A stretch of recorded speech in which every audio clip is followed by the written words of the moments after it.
Yesterday I had the real pleasure of having lunch with Jane, and you are in for an amazing morning. You, right? Mystery.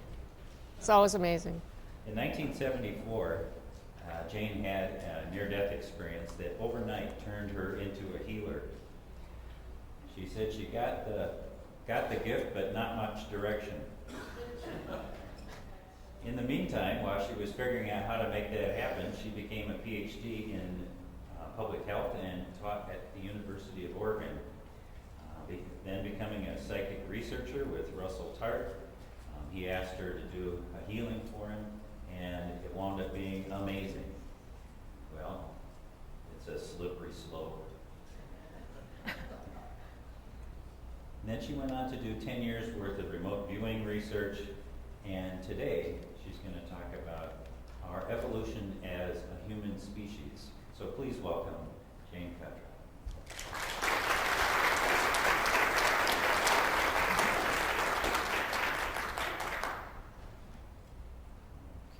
Thank you. Thank you also very much for inviting me to touch souls with you today. I'm very happy to be here.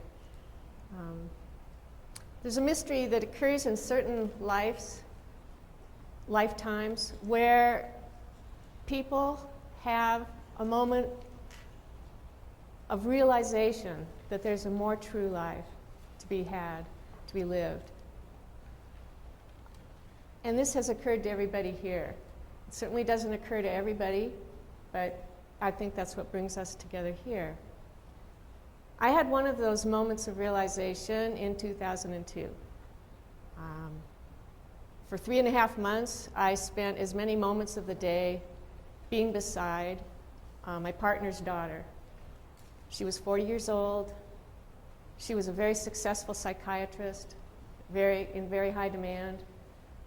She was extremely bright and creative. She was very beautiful, and she was dying.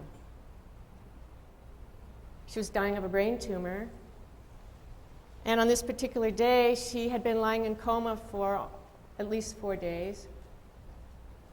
And for any of you that have had a similar experience of being with somebody who's dying, I wanted to be beside her as many moments as I could. Of course, I was afraid she might stop breathing and I wouldn't be there. And of course, I was always so hopeful she would wake up. She had been lying there for 4 days, and she'd been in and out of coma a number of times. I was just amazed as I was standing there at about 11:30 at night. I was exhausted. She just opened her eyes, and she said, "Hi, Jane." And I just said, "Elizabeth, where have you been? You've been gone for 4 days." She said, "I've been with my mother." Now, her mother had died 3 years before. I said, "Your mother? You're kidding me." I said, "What did she look like? Was she filmy? Did she look like a ghost? Could you see through her?" She said, "Jane, she was more real than you are." I said, "Really?" I said, well, what did you talk about?" She said, "My mother thanks you for being here with me." I said I didn't want to be anywhere else. She said, "My mother realizes you're a really good person, and she's sorry she never got to know you the way you really are in this lifetime." Elizabeth said she was a wonderful person, and we've been working out our stuff. She said we had a difficult teenagehood, and we were just working out our stuff when my mom suddenly died. And we're working it all out now, and we've got it all worked out now.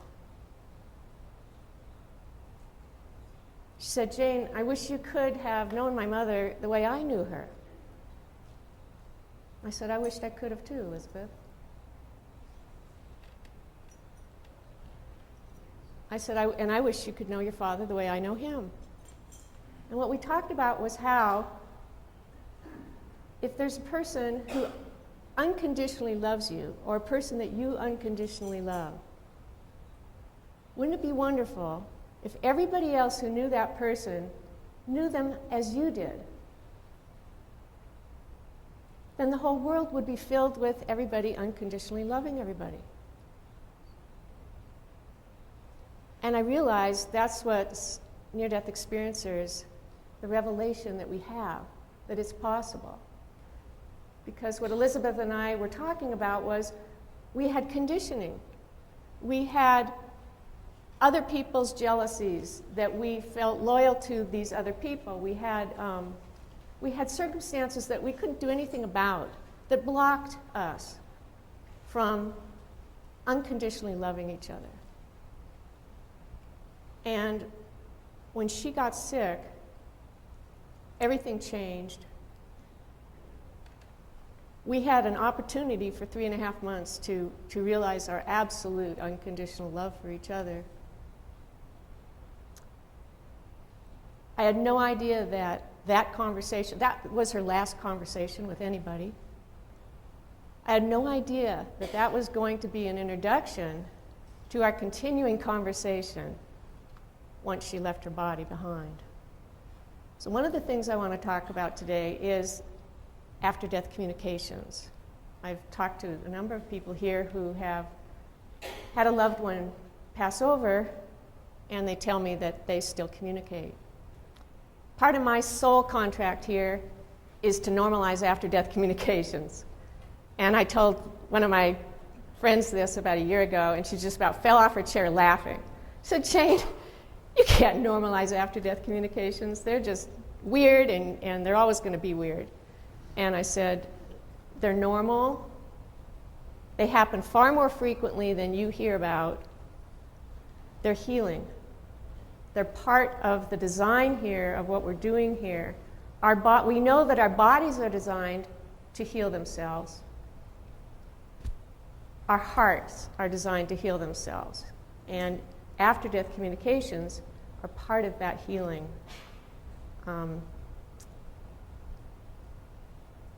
Now, before I get to talking more about that, I want to actually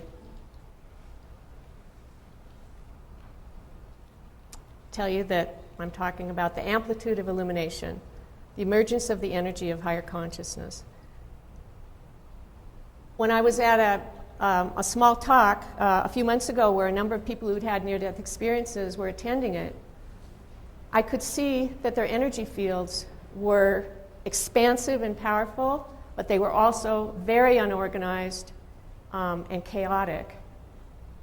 And I asked some of these people, do you feel this about your energy? Do you feel that it's haphazard, that it's disorganized, that it's strong but confusing? And they said yes. And I realized that I needed to talk about my life as a person who'd gotten amped up overnight in my near-death experience and was energetically and vibrationally changed the next morning. And that my life has been a journey of trying to discover how to manage my energy and how to use it for healing in a way that worked for clients and worked for myself. So that's part of what I'm going to talk about. I'm going to briefly go over some of the hints we have that our true nature, or at least part of our essential nature, is non-local. Is not restricted to one place in time or space. I'll be briefly going over some of the evidence we have that we don't die, other than near-death experiences, some of the other areas of evidence we have. Some of the areas of evidence we have that humanity is evolving. This conference is an example of one of those things. And then I'm going to talk to you about the science of consciousness that comes to us from India. In this country, it got called Indian mysticism. It's called ageless wisdom or esoteric wisdom. The esoteric term means inner. It means subtle. it means hidden. It's only hidden if you don't look for it inside. And the science of consciousness, they've been studying consciousness in India for over 2,000 years. And when I hear people give talks about their theories, I go, well, you know, you might want to look at what the people who've been studying consciousness for quite a long time, what they have to say about it. They have a lot to say about vibration and energy at various levels of consciousness. And so that's where I'm going with this talk. Okay. No. So here's Elizabeth Targ, who works with me from the other side. And if I have time, I can tell you some stories of people who contacted me from different countries in the world and told me that she is with them in their dying process.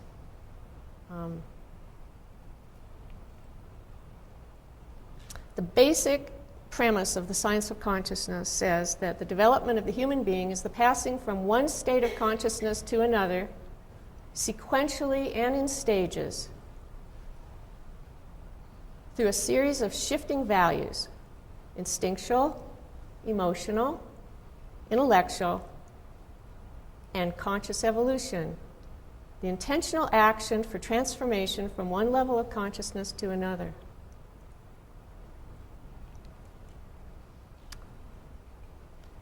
Now, when humanity is ready, and of course, it's one individual at a time, we're each on our own spiritual pilgrimage here.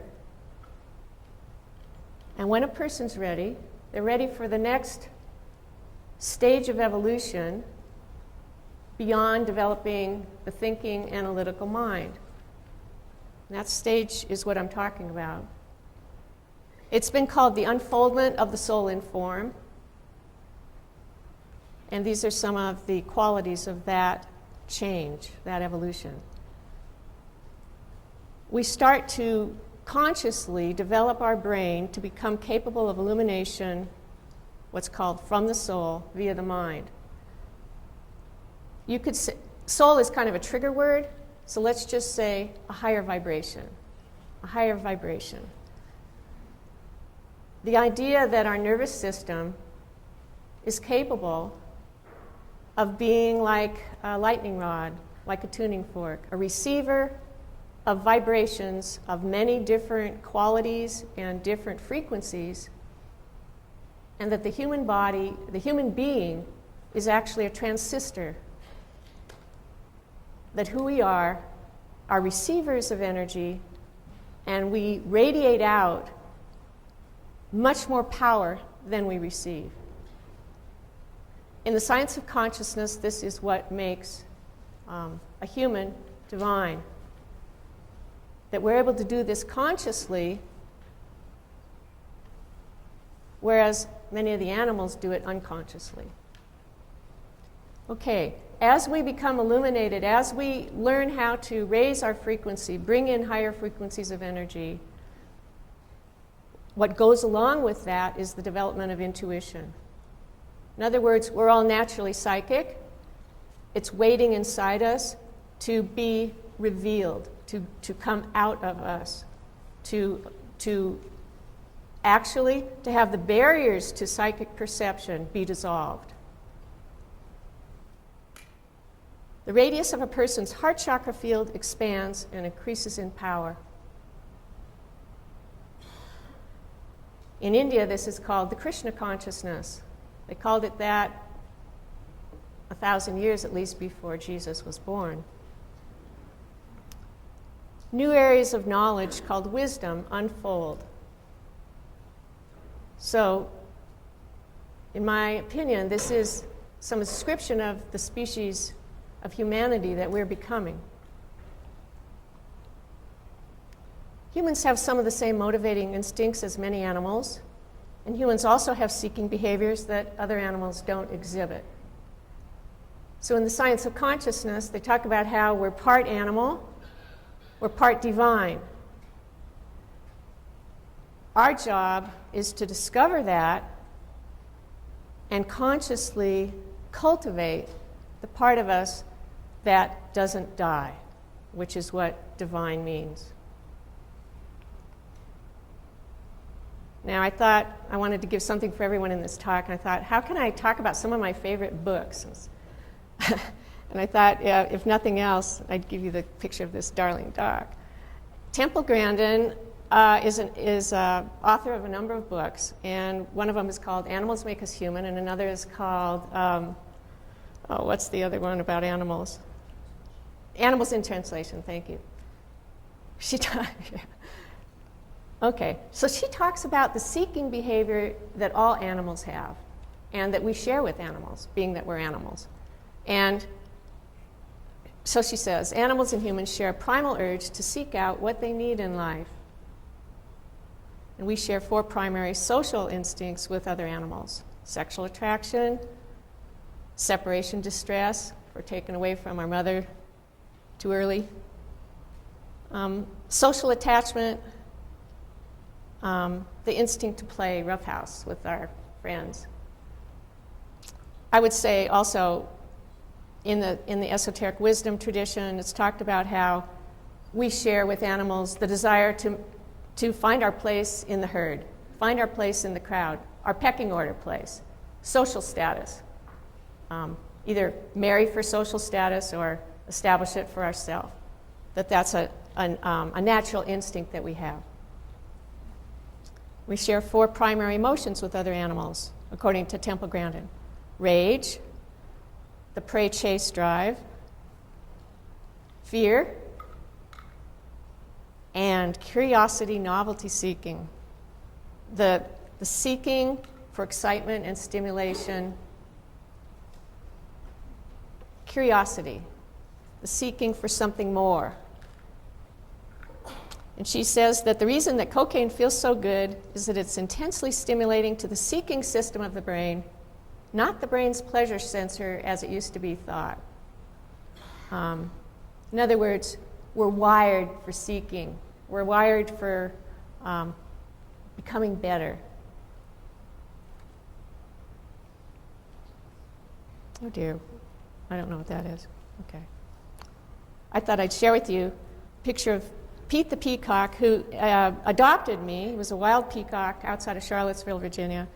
And here's Pete demonstrating his instinct for finding a sexual mate, the same instinct we share with animals. And here's the backside of a peacock courting me.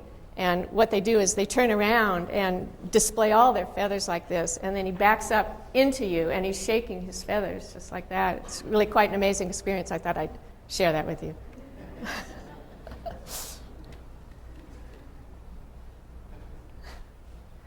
Okay, I'm going to quickly talk about sacred contracts, and Carolyn Mace wrote a book of that title. She talks about soul clarity.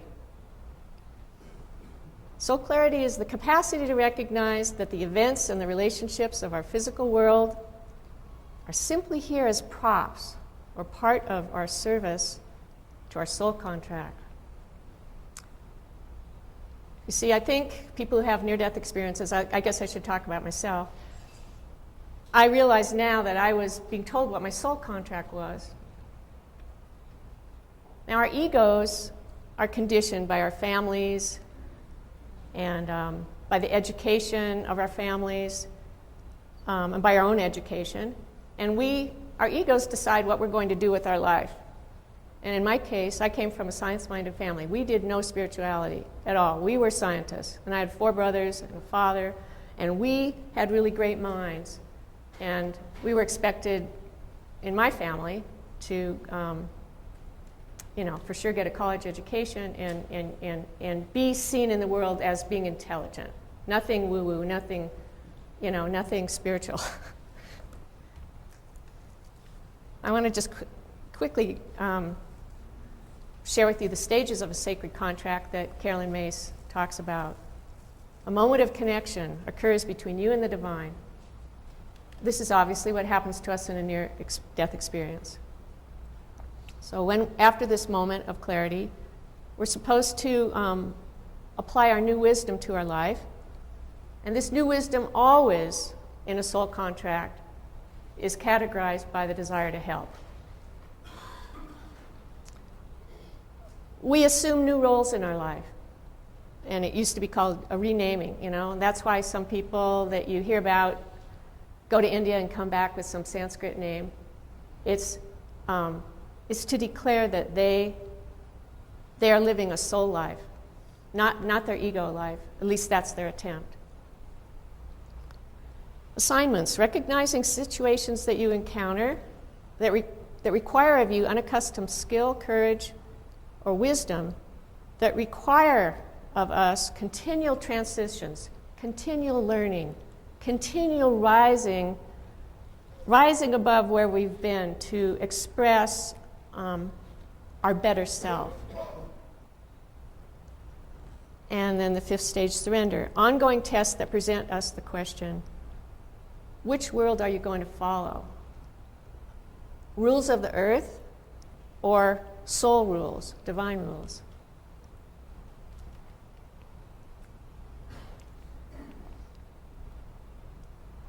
I said I was going to tell you some of the things that happen to ordinary people, as well as some of the research data that give us clues that our true nature is non-physical and not restricted by space or time. So what are some of these areas? Telepathy, research that people can pick up the thoughts of somebody at a distance. Now, Rupert Sheldrake has written some fantastic books about this, he's produced a video showing that people who know who have given them a telephone call, people who can feel who it is who's calling them. All of these areas of research that I put up here, I've participated in. I've had the grace of being paid to be a psychic, to do remote viewing, to be involved in precognitive remote viewing experiments that show that we can describe and know things that are going to happen in the future before they've happened at a distance when we can't see. Psychokinesis, the idea that a human intention can affect output of a random number generator, can affect the path of traveling photons. Yes, can bend spoons. Distant mental influence, spiritual healing. All of these things give us a clue that some essential part of our nature is not restricted to space or time. No. If you'd like to learn about some of the basic research, both in the Soviet Union and in the United States, that give clear data for what I've just been talking about, I do recommend a book I wrote with Russell Targ. I still think it's a very good book about that. No, I'm going back here. Now, what are some of the experiences that ordinary people have that give us hints that some aspect of our being survives bodily death? Well, of course, we know near-death experiences. And people have talked to you about deathbed visions. Readings with mediums. It's now possible that you can locate a certified medium who has been certified to be good, accurate, ethical, charge a reasonable price, and be totally in service to you, to give you data, to give you evidence that your loved one can communicate with you. The Forever Family Foundation in New York and the Windbridge Institute in Tucson, on which I'm on their board of directors, they both certify mediums, and they both got started with the help of people who had lost a loved one and had discovered that the most healing thing for them was to have readings with good mediums. I myself have had the wonderful opportunity to have many hours of interaction with mediums, because mediums and psychics have become my friends, a lot of them, and I'll be telling you, if there's time, a little later about some of the evidence I've had personally that Elizabeth Targ exists that she has initiated communication with me, that we have an ongoing relationship that involves ongoing communication, and that we are carrying out our soul contracts together, and that in fact she told me it was purposeful that she left her body at age 40, that her best work she's doing now.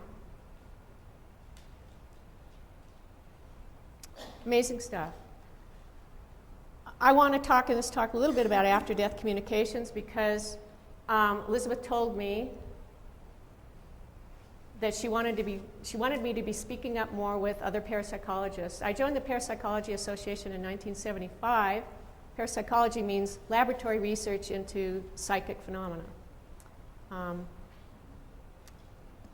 Once I started talking about after-death communications from Elizabeth, I could tell that parapsychologists were distancing me, and all of a sudden had decided that I wasn't as intelligent as I used to be, and that I'd gone off my rocker.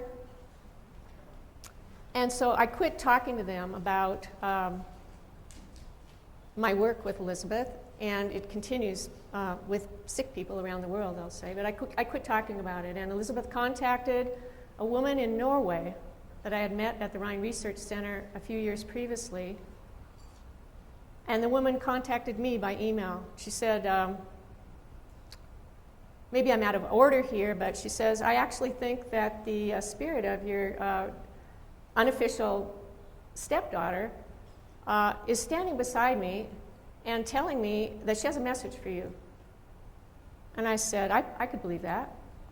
And she said, Elizabeth says that you used to be a part of a scientific organization, or that you are a member of a scientific organization and you've been a member for a number of years. I said, that's correct. I'm thinking it's the Parapsychological Association.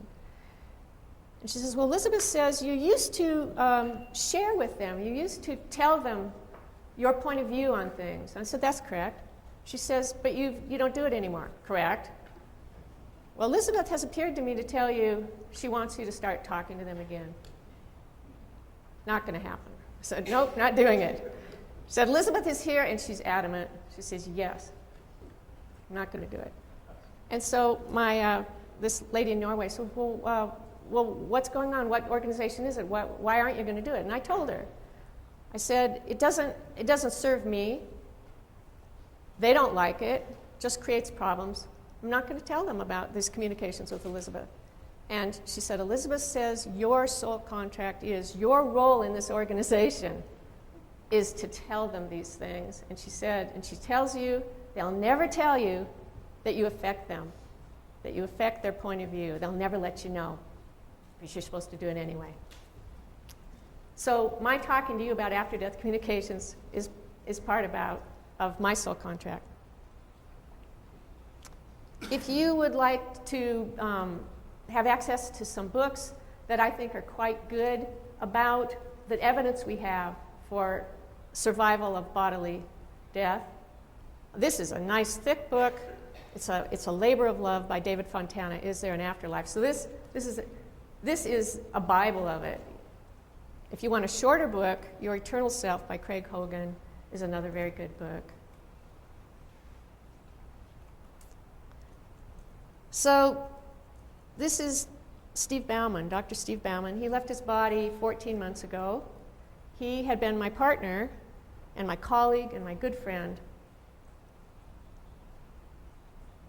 Part of my contract here is to share with you some of the communications I've had from him.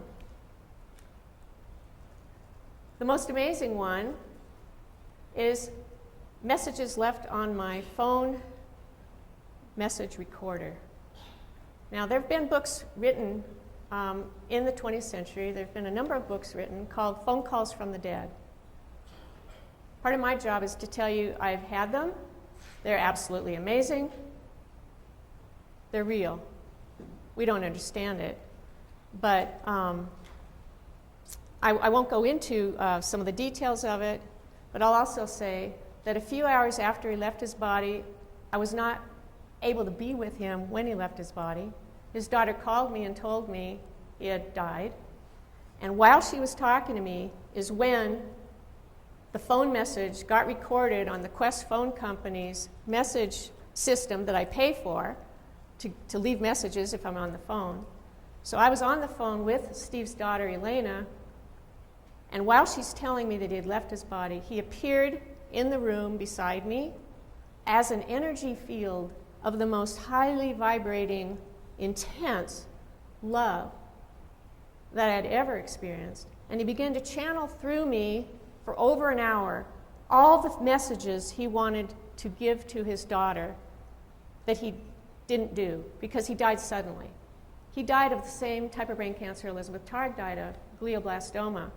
And we had both thought that we would have some notice, as we had with Elizabeth, that he would be lying in bed for a while or something like that. Didn't happen that way.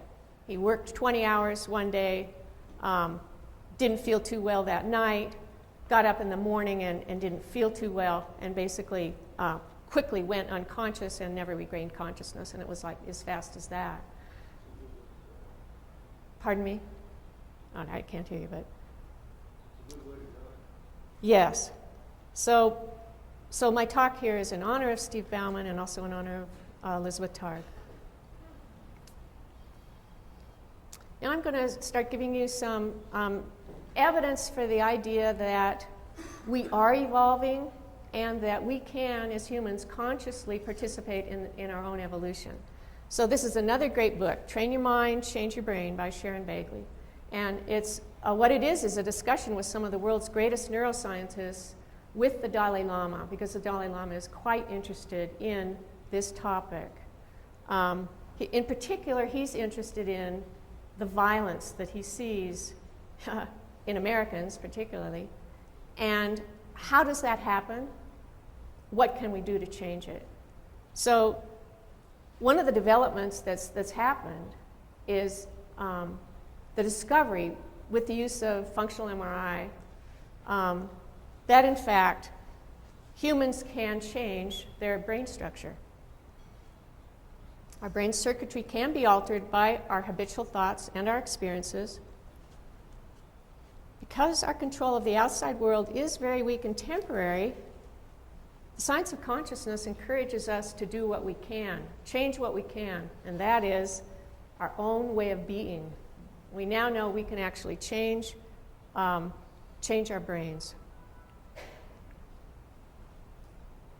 Well, this is quite interesting.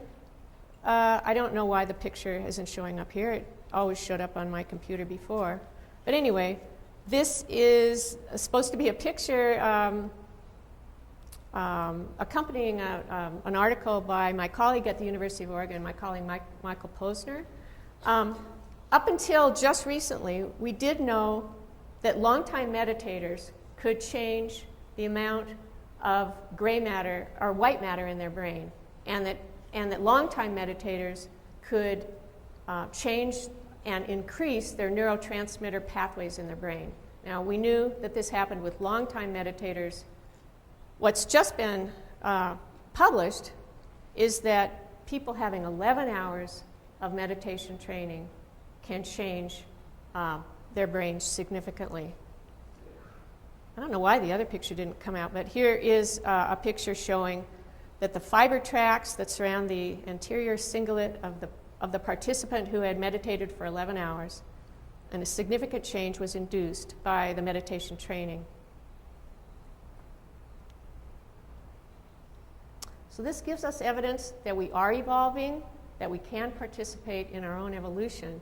Obviously, when we change our brain, we start changing our moods, we start changing our intelligence, and a lot more. So who we are as people, our brain structure, which affects our moods, we now know it affects empathy level, peacefulness, ability to regulate conflict. That's the particular area that Michael Posner said was shown to be changed as a result of 11 hours of meditation. The ability to regulate conflict, the ability to regulate anger, and our loving nature changed by virtue of our environment and the experiences we have. What we now know is that humanity can override our conditioning. We can override the worst things that happen to us in childhood And by our intention, we can change our brain, we can change our moods, we can change our habits of behavior. I wrote about this with Russell Targ in a book, The Heart of the Mind. Just thought I'd show it to you. Now, philosopher Ken Wilber, some of you may have heard of him. He talks about the difference between states, stages, and traits. States and stages of consciousness and traits of humanity. We honor the state experiences of NDEers that we've been blessed to have. We see them for what they are, a taste of what's possible. We who've had NDE experiences have to put forth effort to make what we've experienced sustainable. Volition arises from our conscious intention combined with the quality of our developed steady attention. It takes focus, effort, and practice. This is a basic concept of the science of consciousness. It takes our clear intention, it takes our developed capacity for stable attention, and that is the start of how we change our brain. When we change our brain and have decided that we want to become illuminators, as I said was the next stage for humanity, we start radiating a different quality of energy. This is deeply talked about in the science of consciousness. It's called changing the quality of our being. And I believe this is what we're called to do. In 1928, esoteric wisdom teacher, spiritual teacher Alice Bailey, she wrote, at the turn of the century, humanity was going to undergo a very rapid shift in evolution. And she said, we would come to realize that we're energetic beings. And she said, the measure of a person would become the quality and the power of the energy they radiate. She predicted this in 1928, and I suggest to you that this is happening.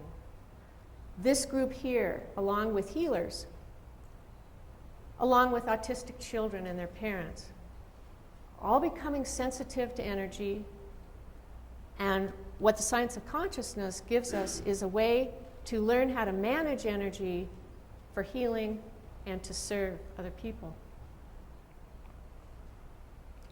Now, our will is a real physical force that is what we have to develop in order to change our brain. Our will is our focused intention combined with our focused attention.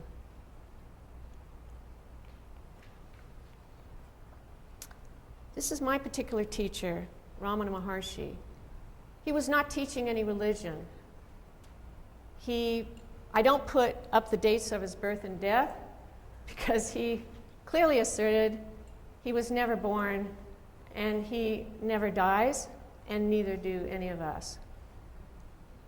The reason why he's my teacher is because he said the United States was filled with lots of preachers.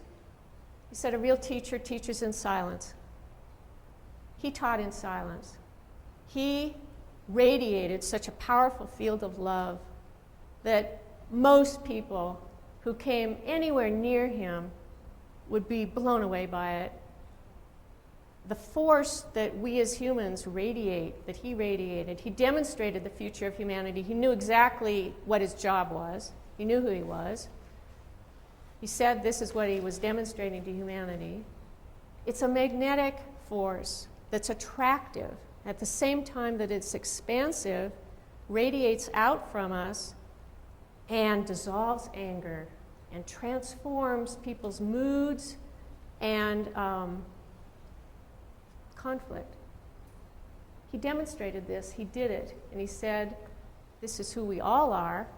And he said, if you realize who you are, and you have to have the direct experience of realizing who you are, he said, the most intelligent thing that a mind could do in this lifetime was to develop this quality of being. In other words, he said it was being a human being. He said, this is the only thing we take with us. He said, without a doubt, every single human being at the moment of death of the body is going to have an out-of-body experience. He said, this is a fact. Every one of us will realize we don't die, and we'll find our consciousness probably up above our body, looking down, and all our friends and family are crying, and we're feeling better than ever because we're not having to haul around a problematic body, and we're realizing we didn't die. He said the great grace in a lifetime is to realize this before you die and live your life knowing that. So this is why he's my teacher, is because he demonstrated radiating a field of vibration that people could experience. And also, he did leave his body in 1950, and I've had the honor of being with his family and being with one person who lived with him. There's many people teaching in the United States today who were taught by people who lived with him. He left 64 individuals behind who radiated a very high vibration and elevate the vibration of anybody who comes near them. I realized when I was exposed to his teachings that in some small way, that's what happened to me in my near-death experience. And I know that a lot of people in having near-death experiences get amped up and changed vibrationally, and then we come back here and it's very confusing. And we're very sensitive. I won't go into the story of my particular journey, but I had to move back in with my parents. I was so sensitive, and I didn't have any more power of judgment. Now what I would put in words, I would say is, I saw people's soul. And I judged them by that. I didn't judge them by their personality or maybe their unethical behavior, and I couldn't make practical decisions about dealing with people. I couldn't function in my childhood home. The furnace in the basement was vibrating so much that I simply couldn't relax anymore in my family's home. And I prayed and wished for this capacity to go away for a number of years, and it did. And I went on to be a professor at the university and put under the covers my soul contract, which I've taken back out of the box and am expressing now. So Ramana Maharshi said that the purpose of any spiritual path, he didn't try to change anybody's spiritual path. He said the purpose of any spiritual path is to change our way of being. And our way of being is related to the quality and the power of the energy radiate. You can't fake it. If you go to India, I've spent a lot more time in India than most Americans. There are certain people that can see your auras, and you're judged by what you radiate.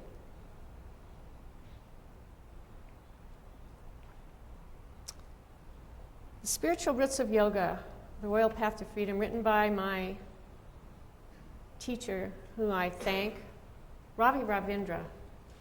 Now, yoga, what you need to know is yoga is not just for Hindus. Yoga means yoke. It means yoked from humanity to the divine. Yoga is involved in all of the world's major spiritual traditions. It's about a connection between humans and a higher power, divine love. So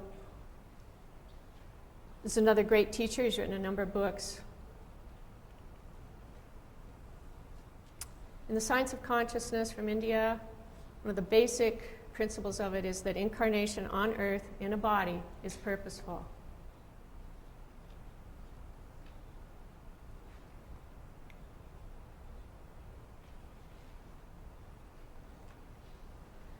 The science of consciousness includes a hierarchy of developed stages of consciousness which correlate to different qualities of energy.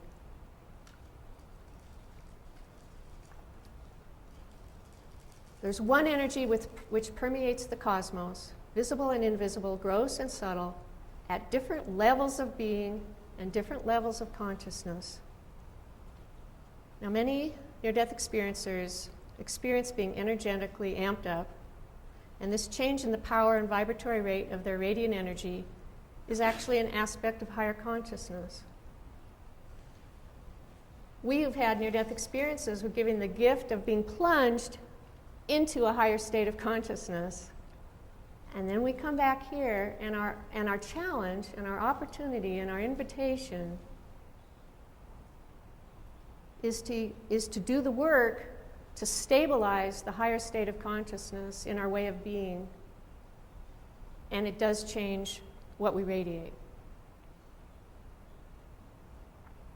So I say different levels of reality or realms of consciousness are associated with different frequencies or energy levels. Astral projection, out-of-body experiences, and near-death experiences could be said to occur at frequencies other than those of the apparent physical universe.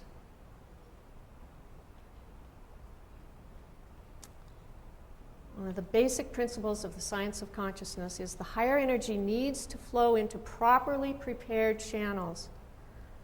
We are the channels for higher consciousness and its higher energy called love. Now, Dr. Swanson gave a talk the other day about the synchronized universe, and the science of consciousness talks about how the most synchronized energy possible is love. There is no incoherence in it. There is no separation in it. Every wave of energy is absolutely coherent.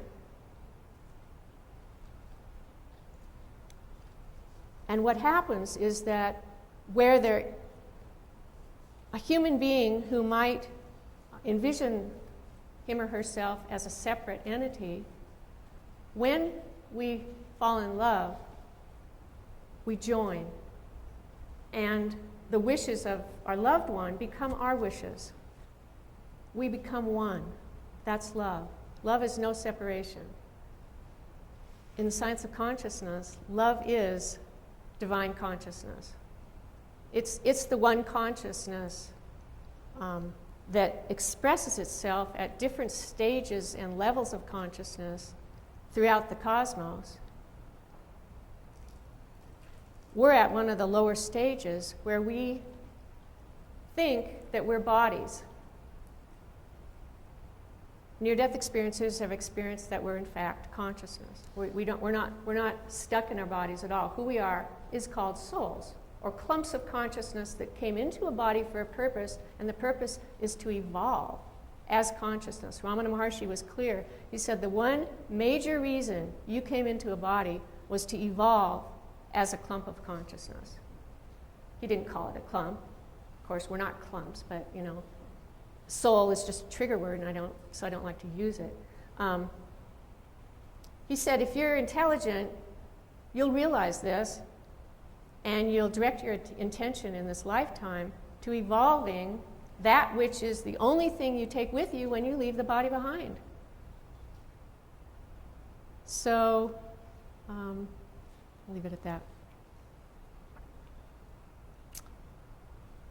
The Death of Religion and the Rebirth of Spirit by Joseph Chilton Piers, another author I want to recommend to you. A psychologist and a biologist. Return to the intelligence of the heart is what he's talking about. He's talking about how our culture conditions us towards violence, defensiveness, competition, and cruelty. We can reverse this unconscious loss of our true nature of love, compassion, and altruism. Now, he discovered many years ago that his true soul calling was to talk about the work that the Heart Math Institute was doing. Heart Math Institute's in the Santa Cruz area of California. They have measured electromagnetic waves coming out of our heart chakras. And they have done studies showing that when a person is relaxed and without fear, calm, that a person's brainwave field that's measurable synchronizes with their heart field, and that humanity radiates a rhombus. This is the rhombus shape in the top diagram.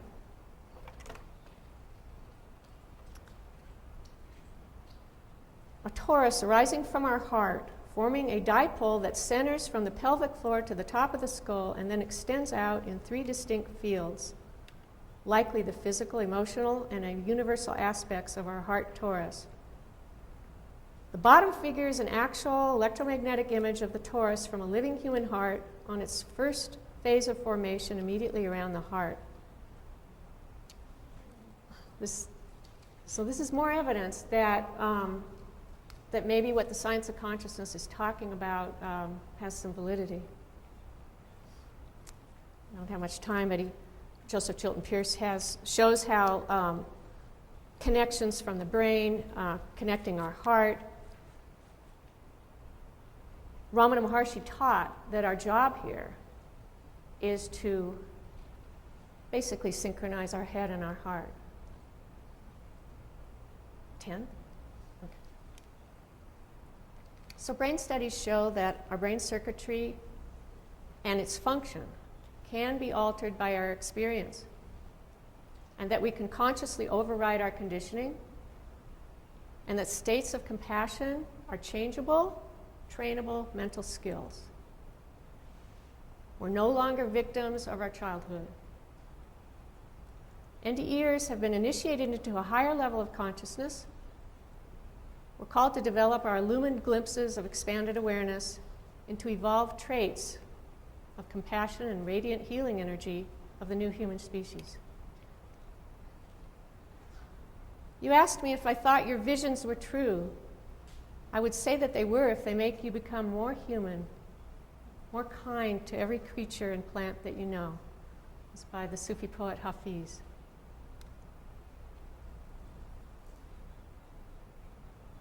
Know that your visions are true. Know that your experience is true. Each one of us is the light of the world. People who've had near-death experiences and the people who come to this conference, we have a special role. Humanity is indeed undergoing a rapid evolution. And we're at the forefront. And we're candles in the darkness.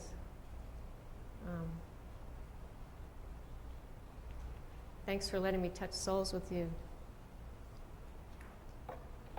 In the tradition of India, we thank our ancestors, we thank our teachers, we thank our family, we thank our friends, and I thank anyone who listens to me. So thank you so much for inviting me. We have time for questions. If you would please come forward and use the mic, that would be good.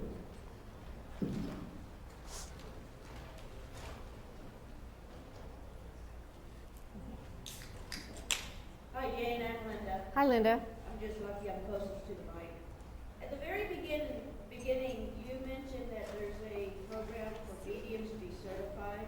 Can you identify that organization? Yes, the Windbridge Institute in Tucson, Arizona, Windbridge.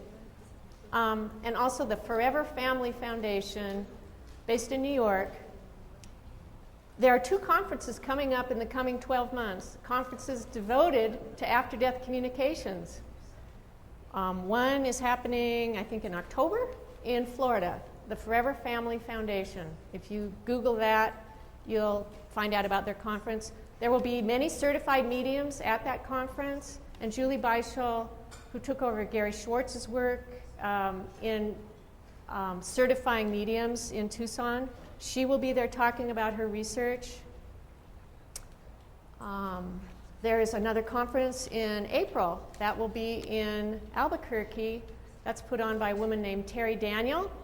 Her teenage son left his body, and she began having ongoing conversations with him, the way I've been having with Elizabeth Targ, and she realized her soul work was to talk about after-death communications, and she has started a brand new conference. There will also be mediums there, and there'll be lots of parents there whose children have passed on, and parents who are feeling that that they are having conversations with their loved, not just children, but loved ones. As different psychics have told me, the veil between this world and the next is getting thinner and thinner. And this is the fact that so many people are having after-death communications and talking about them. This is another piece of evidence. Things are changing.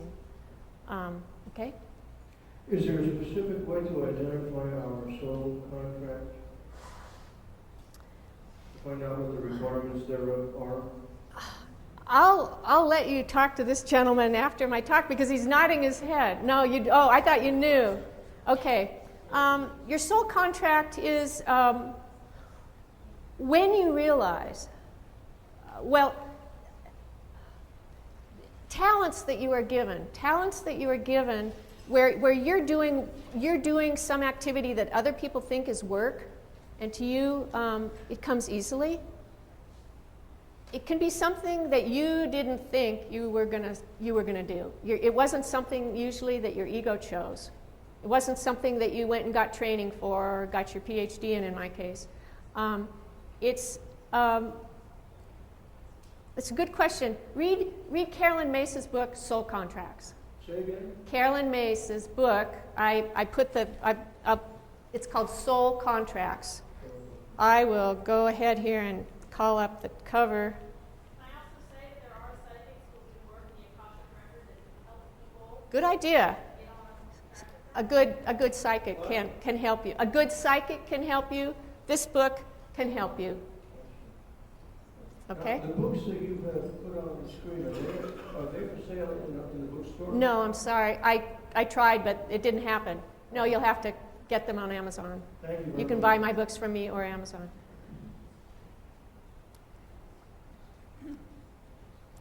Hi. Hi, Susie. Sorry. Hi. I have a two-part question. Chilton said when you were describing receiving. I'm sorry. You spoke about receiving phone messages. Yes. From your tape from the part of the dance. Do you explain those? Do you still have them? Okay. A couple of my friends, Saul Paul Sarag and his wife, have heard them. The interesting thing about the main long one that I got a few hours after he'd passed, there are 4 layers of sound in it. I'll explain to you a little bit about it. But what's happened over time is that one of the layers of sound has definitely changed. And in fact, that particular layer was okay. I'll just tell you how it happened. After I got off the phone with his daughter, I was in my apartment for a number of hours. The phone had never rung. When I went to make a new phone call, I got the buzzing sound that says you have a message. And I thought that's very unusual because the phone had never rung. So I called up the message, and it's silent at first. Silent, nothing there. And then comes on what we'd call white noise, like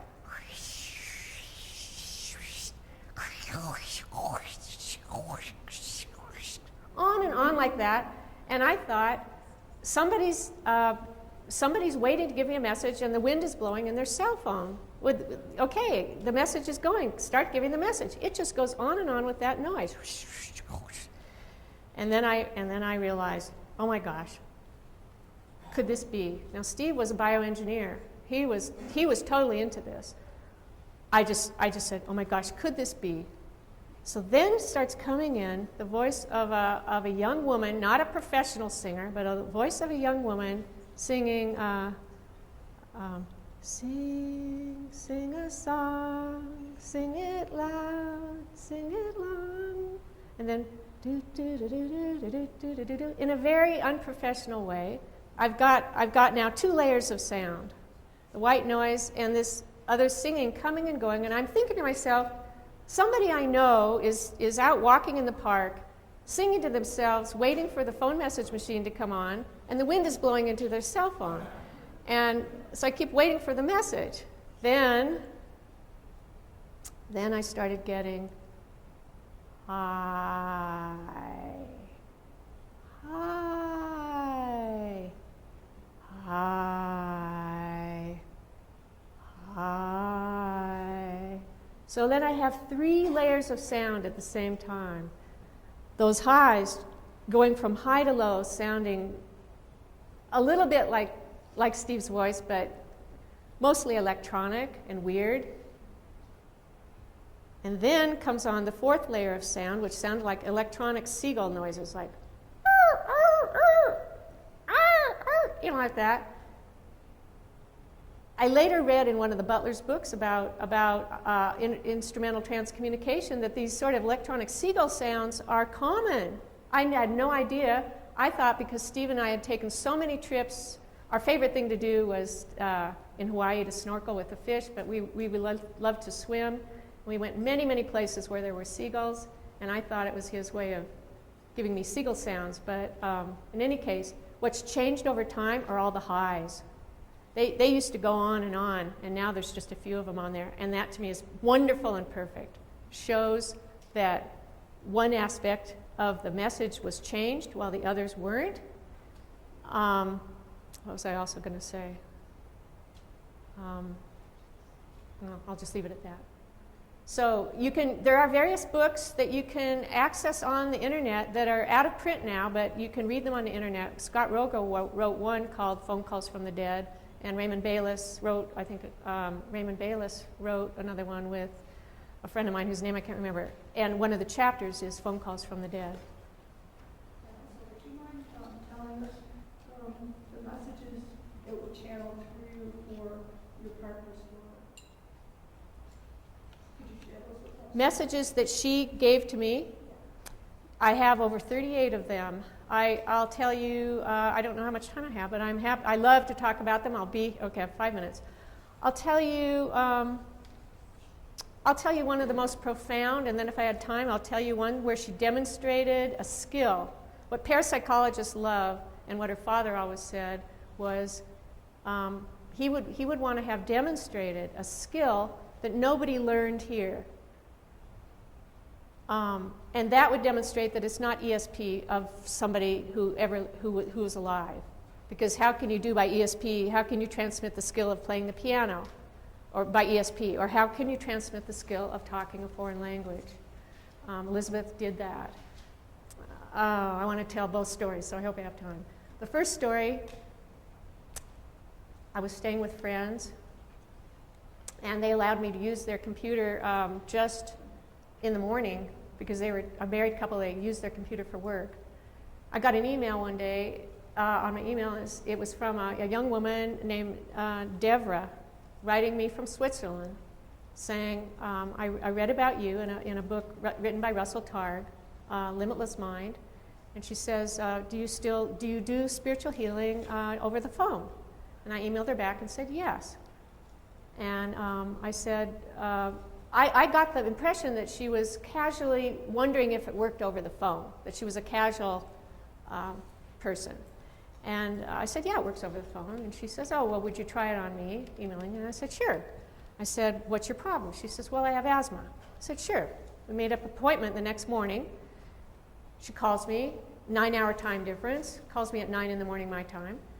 And this vibing thing that got given to me works over the phone.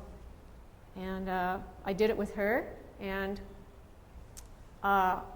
when I did it, I realized I can tell how a person's reacting. I can feel their energy over the phone. It's not over the phone, actually, it's field to field or whatever. And I knew she didn't have a very powerful experience. So at the end of it, I said, let's do it again tomorrow. I know that it can be better. The vibe can be much higher. She called me the next morning. I intended to work with her about an hour. I'm about 15 minutes into the session, and Elizabeth Targ starts talking to me. And she starts saying, Jane, I want you to tell this woman that dying doesn't hurt. And I say to her silently, because I'm working with the woman, on the phone. I said, Elizabeth, I'm not going to talk about that. And she says, Jane, I want you to tell her nobody dies alone. I said, Elizabeth, how do you mention to somebody that actually you talked to your dead unofficial stepdaughter and that she has messages for you and she wants to start talking about death? I said, she called me for this casual spiritual healing. I'm not going there. And all the time I'm, got this vibing thing going. And all of a sudden the woman goes, ah! Ah! And I go, what's going on? She goes, I think the spirit of Elizabeth Targ is right here beside me. And I said, I can believe that. And she says, do you see her too? Do you see her? I said, no, I feel her. And I said, and actually, she's talking to me. And I went, phew, I didn't even have to. I said, in fact, she wants me to tell you something. So I just went, phew, I didn't even have to bring up the topic of talking to dead people. And I said, she wants you to know that dying doesn't hurt. And she wants you to know that nobody dies alone. And she wants you to know that being in the body while you're getting ready to die can be very painful, obviously, but actual death doesn't hurt at all. And the woman was totally silent on the other side. And I said, what did you tell me? Why did you call me? And she said, I have really bad asthma, and I actually think I'm going to die tonight. I said, you do? I said, but I thought you were pretty young. And I think she was in her early 30s. And she said, yes. I never thought I'd die this young, but I think I'm dying tonight. I said, so this message from Elizabeth was quite relevant for you? She says, yes. And we were both digesting this, and all of a sudden she goes, ah, ah, ah. And I thought, what are you doing? Are you dying right now? And she goes, I'm lying in bed. And she said, across the room, a book pushed itself out from the bookshelf and dropped to the floor. And she said, there's nobody else in the house. And she said, I saw this happen. And I stay silent. And Elizabeth's saying, I did that. And I'm just going. And the woman says, do you think Elizabeth had something to do with that? And I said, yes. I said, but we have to be good scientists here. We have to find out what the name of the book is. So she said, well, I can't get out of bed, but the next time somebody comes in the room, I'll have them go get the book and see. So I said, Deborah, we might not have a chance to speak again if you, in fact, do leave your body. I love you, and be well. And we hung up. The next time I went to the computer, she had an email from her, and she said, Jane, the name of the book is Healing from Childhood Trauma. Now, Elizabeth's specialty was working with women who'd been sexually abused. And I felt this was very evidential. But I said to the woman, well, what does the book say? She said, I don't know. If I have a chance, I'll look at it. So I said, go in peace, Deborah. I love you. Bye. Knowing I might never hear from her. I got another email. She says, it was very short. She said, Jane, the book is about forgiveness. It's about forgiving so you can go on with your life. And I emailed back and I said, that would be what Elizabeth was about. I said, might not hear from you again, Deborah. Love. The next morning, I opened my email, and I found a very short email from Deborah that had been written just about an hour after the last email I'd gotten. And she said, Jane, this will be the last you hear from me. Elizabeth is beside me. I feel very calm. Love, Deborah. Last I heard from her. Do I have time for the other story? Yeah? Okay. Just this communication. If I could tell you what the love is after my near-death experiences, I would be very, very happy. I'm happy to make you happy, but I couldn't exactly understand what you wanted me to talk about. I'll translate. It says, if I could tell what that love is after my NDE, that I would be really very happy.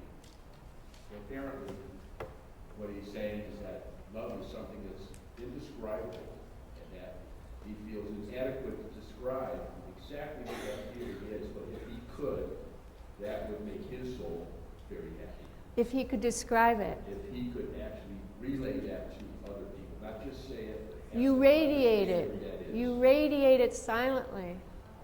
Humans radiate What it. she's saying is that you are doing that, whether you speak it or not. Not only are you not doing it, you are it. This love is who you are.